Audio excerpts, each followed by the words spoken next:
So here with executive chef Joe Felix. Joe, thanks for being with us. So we'll just sort of dive right in, as it were. So tell us a little bit about what it's like day to day to be the executive chef of the Toledo Museum of Art, assuming we're in a normal environment and not in the midst of a global pandemic.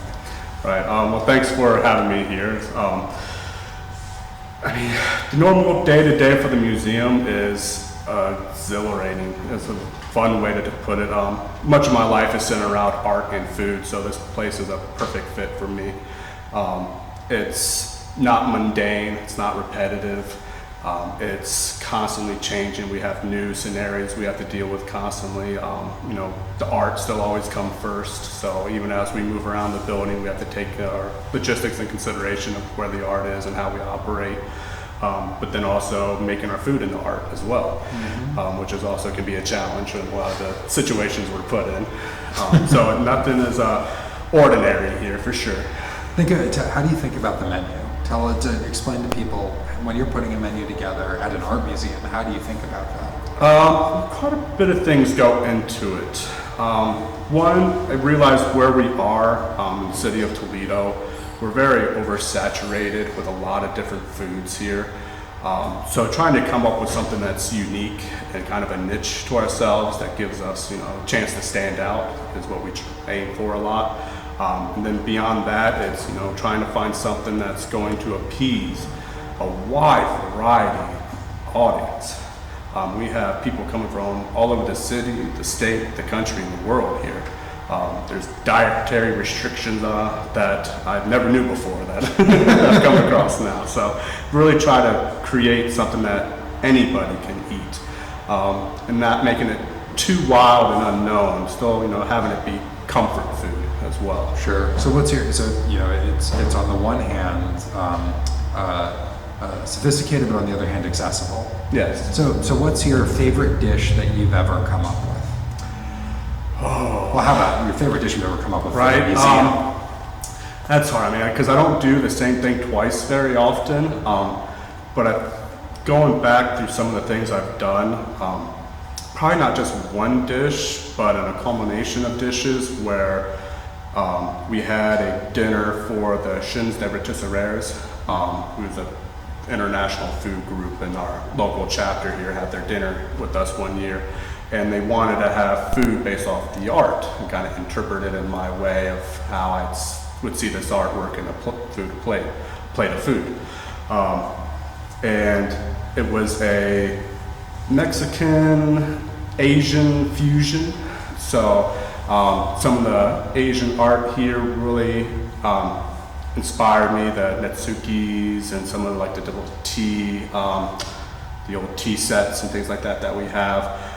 So a couple of the dishes from that really stood out to me was a hamaguri pozole that I did. Hamaguri is a clam, and pozole is like a hominy stew. Yeah. So kind of put those two things together with a little bit of an Asian flair to a Mexican dish. And then did another one where it was more of Asian flair to a Mexican dish, where were the same thing as the Asian flair to a Mexican dish, where it was a black tea braised duck tostada that had Osaka cheese, wakame, and a cherry hoisin sauce with it. Well, and I think what's so interesting about this idea of fusion from cuisine is one of the things that we're committed to at the Toledo Museum of Art going forward is telling more global art history and making sure that we tell narratives of connectivity that people may not be aware of. So this is just still wild to me, but so most people know that Chinese export porcelain, then modeled by other places, was blue and white. And one of the things I think a lot of people forget is that Mexico, as a colony of Spain, would have exported Chinese porcelain, just like they have porcelain that they exported to Spain from China. So sort of would have put Spaniards in Mexico. And as a consequence, there was exchange from Asia, and China in particular, to Mexico across the Pacific. And you can literally trace this blue and white pottery moving across the Pacific through the Philippines to Mexico, so much so that there is indigenous Aztec pottery that is made in blue and white, emulating Chinese pottery. So you're imagining this fusion based on art collection, but there are actual art historical examples of cultures mixing together, and I think there are such opportunities for us to tell that sort of broader, more connected story. And as a consequence, just imagine how much more fun you're going to have when we have a collection and a display that actually speak to that level of connectivity. Yeah, absolutely. It's going to be really exciting. So tell everyone a little bit about how you became a chef. Because you started wanting to study psychology. Yeah, right. So I went in psychology and then photography, but I've always worked in food. My first job at 16 was in a restaurant washing dishes. And I moved up all the way through that restaurant to, it was an ice cream place, burger, lunch kind of place. So I went to the Fountain where I scooped ice creams and became a server and a host, and then eventually made way back into the kitchen until I finally left that place and went up to BG. And there for 5 years, I worked at Miles Pizza. So that's where I kind of started getting more creative. Granted, it was supposed to. Kitchen at Miles Pizza? Yeah. Everyone loves Miles Pizza. I worked there for 5 years. Yes, it was. All right, so okay. Go on. But really gave me a chance to kind of expand my palette more. I was introduced to more greens that we had there and really be playful and creative there. So that's kind of birthed me into what I do now a little bit. But when I first started here, it's been, come October, it'll be 14 years. Amazing. But started off as a dishwasher here as well. And eventually became just a line cook, to a supervisor, to the sous chef, and now the executive chef. I had a great opportunity to learn from a lot of other chefs before me, and every time they would, take their leave to go on to their new place, I kind of moved up a little bit with the little bit of knowledge that I gained from them. Well, you took the next question away from me, which is how long you've been here. And it's such an extraordinary story, Joe. So, tell people, 14 years is a long tenure. How have you seen the museum change in that time? It's changed, but it hasn't changed. There's still a lot about this place that feels like home, like when I first arrived. But there's still definitely, staff has come and gone, new friends have come and gone. But in art exhibits, really got to expand my knowledge of art. It's probably one of the biggest things that's changed. But really, I think the museum has always had this great motivation of this art education and reaching out to our community. And that's just been continuous through my whole time here. And really, I think the biggest change is just how much more, I don't even know if it's responsibility or dependability that the cafe has received. When we first started, we were looked at as, an amenity. We were here for the visitors. It didn't really matter what they did that much. We were a little cafeteria. People walked through the line on the tray rail. It is what it was. It was just something we had to have. Yeah. Now it's something we're trying to make it into the destination itself as well. And then while you're here, look at this great art museum we have. And so the focus, little change of focus there has probably been the biggest change for me. So you've spoken about where the cafes come from, right, in your experience at the museum. Where is the cafe going? What would you like our visitors to experience in the cafe that we still haven't been able to do just yet? Biggest thing is just reaching out to people more. Like we said, a lot of our market right now is people who come to the museum, and while they're here, they eat. I really want to keep driving as much of reaching out and grabbing people and pulling them here to the museum with the food. So implementing an online ordering system so people can order from us and then come here and then stay, kind of feel. And then with our catering, really trying to develop a program where we are following the museum's mission more in art education. Like, we can use food to teach about art as well. And we want to have more wine dinners, programs, events that, meld these two things together as much as possible. I was describing to these guys now, I've told you about a little bit the Andy Warhol dinner I'm trying to put together right now.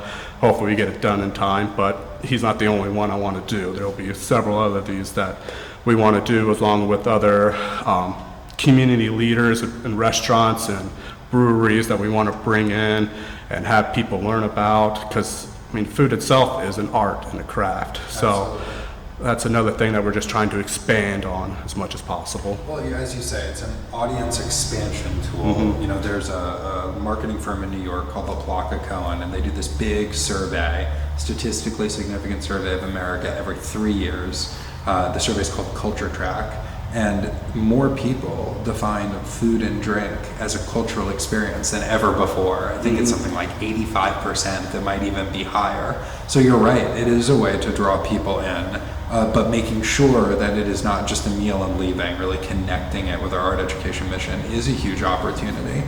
So I want to ask you about that, and then I also want to come back to this idea of supporting local, which you brought up. But first, just programmatically, why don't you talk a little bit about this idea of Curate that you're playing around with and what that would look like? Sure. Curate, with the emphasis in parentheses around the 8 part, because it's very food driven. But we are looking to create programs that will grab the attention of people to learn art and enjoy unique, delectable foods and drink. You're going to have meals that are based off of our collection. We're going to have opportunities to learn about food and make food as well based off the art collection we have. We want to bring in area chefs and brewmasters and distillers to kind of integrate their interpretations on our collection as well. With everything that's going on now with the COVID and the pandemic, this Curate is meant to be more emphasized on smaller parties. So it's more intimate and a unique experience for people. I mean, so that brings me to, you know, another question, right, specific to COVID, before circling back around to this idea of local. So obviously this is not the environment in which one wants to operate a cafe or any type of food services business. I'm certain you have read and or followed some of the comments Tom Colicchio has made about how challenging it's going to be for restaurants in this new normal.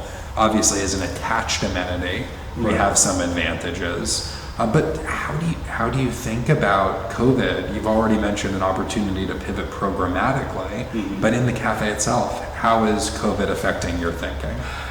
It does bring a new challenge to us because it reduces the amount of people we're able to have dining in, and that's really the majority of our business. So just trying to find our ways around that, trying to get more takeout to be implemented, maybe even offering a curbside service, pickup, things like that, so people can come and go real easily. That seems to be something that's growing quite a bit now in this era of the pandemic.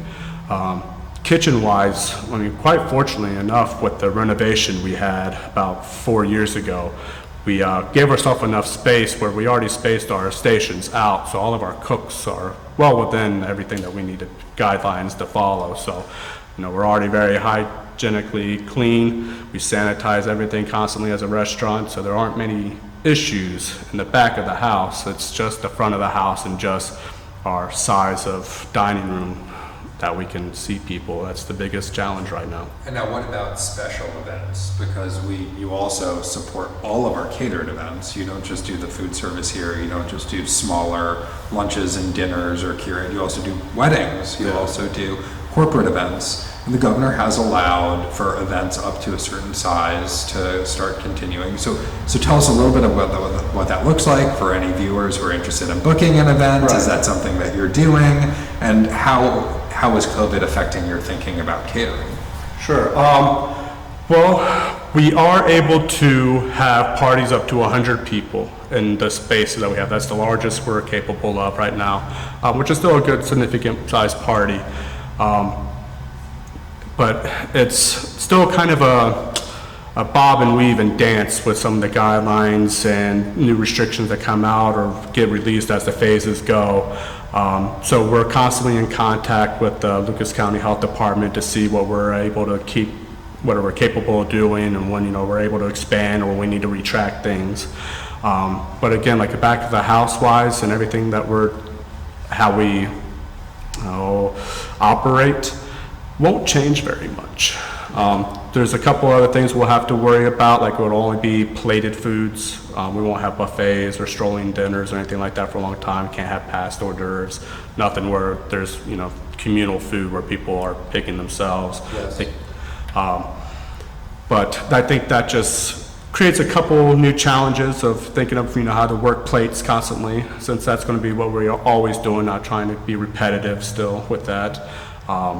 But I think it's a nice, fun challenge to have ahead of us. Yeah, well, it's just so interesting, I think, for people, certainly for me, to hear about the logistics that go into every detail of thought in domains that seem pretty straightforward, right? Certainly if you saw the way I cook dinner at home, with apologies to my fiance, because it's certainly not often enough, but it is, I would never think through this level of meticulousness required to be compliant with guidelines.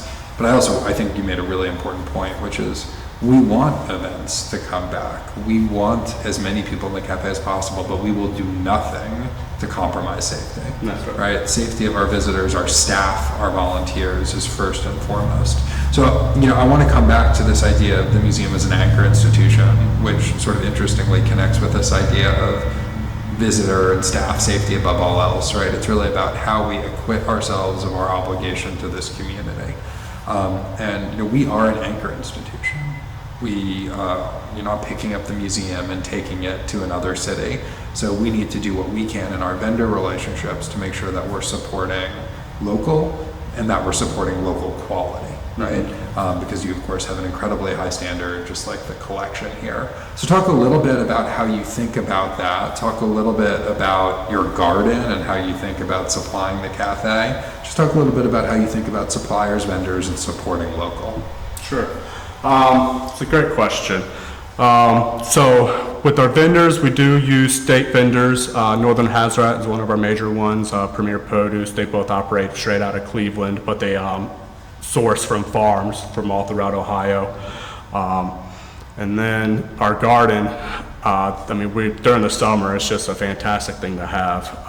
All the tomatoes and cucumbers that, more than we can ever use sometimes. And then the herbs, you have every herb imaginable out there. The times where I have had 7 different varieties of basil. Yeah. The biggest thing with the garden is just trying to protect it from the wildlife. That's what we're discussing. Yeah. But yeah, it turns out a lot of delicious, fresh food for the visitors to have. We get to promote that, and I think it really helps, people feel like they're eating healthier here as well, which is a big thing. We don't want to, one of the things that I like most about our kitchen is that we don't have a deep fryer. So we're not just, pushing out unhealthy food after unhealthy food after unhealthy food. Our suppliers have always been great. Our risk management team is happy you don't have a deep fryer. Yes, right. I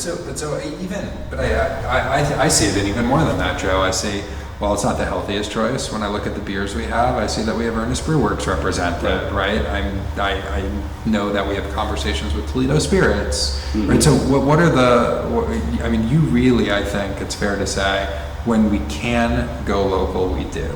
And I think that's a huge testament to you. And it is not all that normal for a museum to operate its own cafe. And I think that's one of the benefits of a museum operating its own cafe. So kudos to you. Not that. So as we wind down here, just one or two more questions for you. So first is, what is your favorite type of meal to cook? Which is, and let me be more specific. Do you like to cook for 3 or 4 people? Do you like to cater big meals, or do you like to cook for the cafe?